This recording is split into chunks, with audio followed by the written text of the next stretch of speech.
una que explota, això a tots ens agrada. Oi que esteu estudiant els complexes? No els heu estudiat? No? Ja ho farem. És que hem convidat al batxillerat humanístic. Ah, va. No, una peregrinació molt infoscor, ja està. Campeonato Dani. És l'expresident de l'Espanyol. Podeu fer un experiment molt xulo a casa si voleu, agafeu un tros de carn, el poseu en Coca-Cola i ja ho explicareu. O una moneda de 5 cèntims d'euro, o de 2, o de 1, que estigui molt bruta i fastigota, la deixeu tota la nit en Coca-Cola i l'endemà m'expliqueu com està. Bueno, no m'ho expliqueu, ho mireu.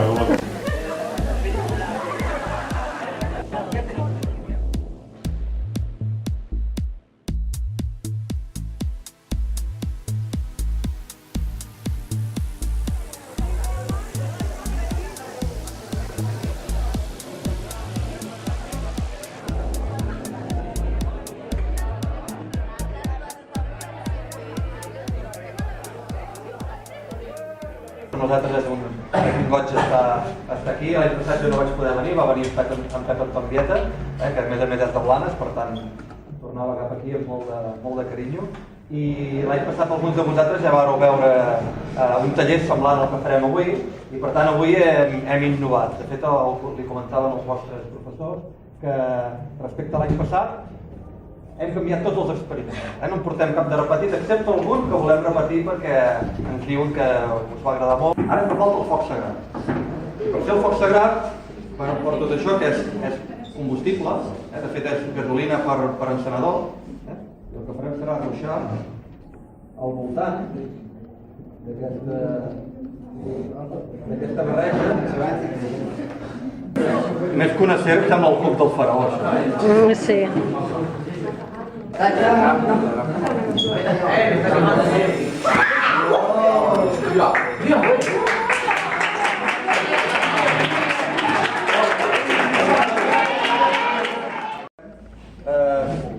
Hi ha tres estats a la matèria, que són el sòlid, el líquid i el gas. Els canvis entre aquests tres estats de la matèria són molt habituals, però aquest pas de sòlid a gas, que recordeu com s'anomena? Perfecte. Aquest pas de sòlid a gas, que s'anomena sublimació, és un canvi d'estat poc freqüent. De sòlid, iode, en aquest cas, és l'exemple que teniu aquí, iode, passar-lo a iode vapor. La gràcia és que no passa per iode líquid. No sé si coneixeu el iode vapor de iode.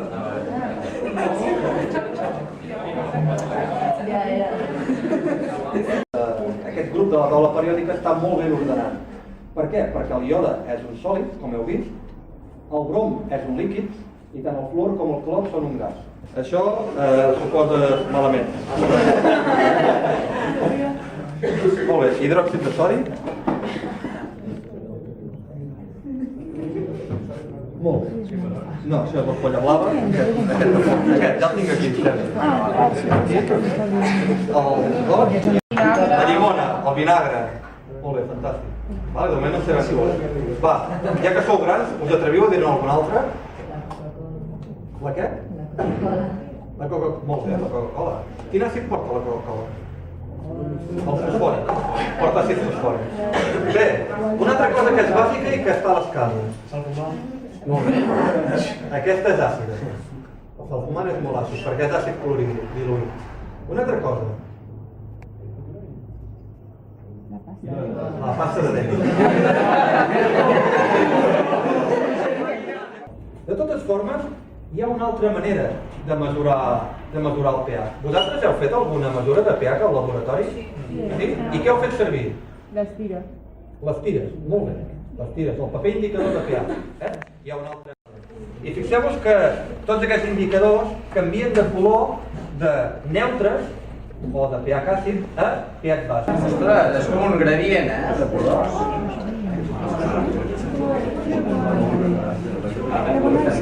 Sí.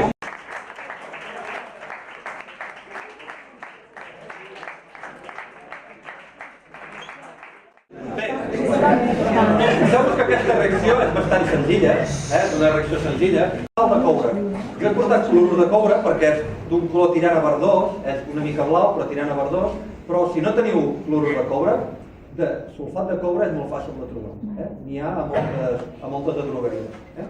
I ara posarem una miqueta, el poso en aquesta proveta, perquè veieu que amb 10 mil·lilitres pràcticament hi haurà prou per fer aquest experiment. Bé, Facundo, no, agafa... No, aquí no hi ha res. La pipeta has d'agafar d'aquí. Amb la pipeta agafes d'aquí dintre. No, plena la pipeta. Plena la pipeta. Portant-lo i ara deixant de treure. Ja està. Ves tirant gotes aquí. I aneu observant què passa. Poc. Ves tirant. No, ves tirant. Què veiem? Perquè no el poso a força. Veiem d'entrada que queda de color blau, però no és exactament el que s'ha d'observar, perquè ara quan remenem aquest color blau tan intens desapareixerà i es formarà un color més tirant a aquesta tonalitat d'aquí, que correspon a l'hidròxid de coure. Això és una roca, un mineral, que és hidròxid de coure. I ara quan remenem una mica veurem aquest color i veurem que forma el que anomenem un precipitat. És a dir, el que abans era transparent, ara ens queda tèrbol. Veieu que no deixa passar la llum tan bé com abans? I veieu aquest color d'aquí? Veieu aquest color d'aquí, que és un color molt semblant al d'aquesta roca? Això és l'hidròxid de coure. L'hidròxid de coure és un precipitat. Un precipitat vol dir que és una substància que no es dissol bé, en aquest cas amb aigua. Però passa una cosa més interessant amb l'hidròxid, amb l'amoníac. Amb l'amoníac passa una cosa més interessant. Heu vist que quedava de color blau i que ara ha marxat? Bé, doncs quan en Facundo vagi afegint més amoníac, veurem que aquest color blau es queda constant, queda permanent i que a més deixa de ser una dissolució tèrbola per ser una altra vegada una dissolució transparent. Haurem deixat de formar un precipitat i formarem el que s'anomena un complex. Per tant, estarem fent una reacció de complexació. Oi que esteu estudiant els complexes? Els heu estudiat? No? Bueno, ja ho farem. A segon es va... Remenem una miqueta.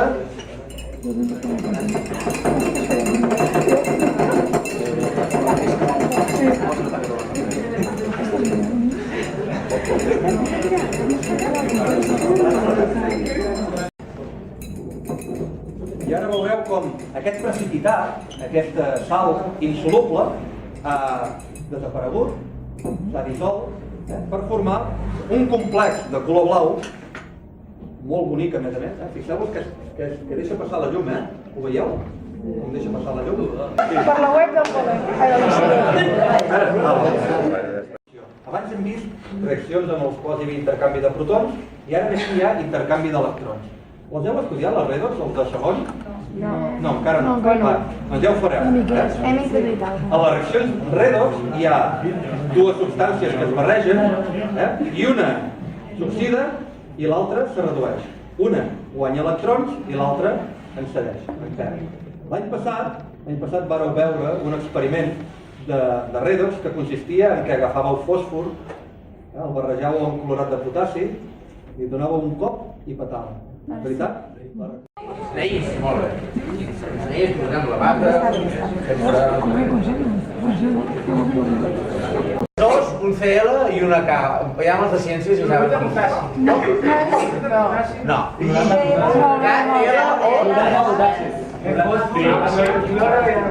No, és un... Clorat de potassi. Clorat. La pera en potassi. Bueno, en faria 4. I ara, per acabar de barrejar, de fer una mescla entre aquests dos, entre les substàncies, agafarem la ploma. Per què? Perquè aquesta reacció que farem ara és molt, diguéssim, amb una ploma. Ara veurem per què. Li farem un cop i amb la fracció que dona el cop i l'energia veurem com actua la reacció. D'acord? Va! 1, 2, 3!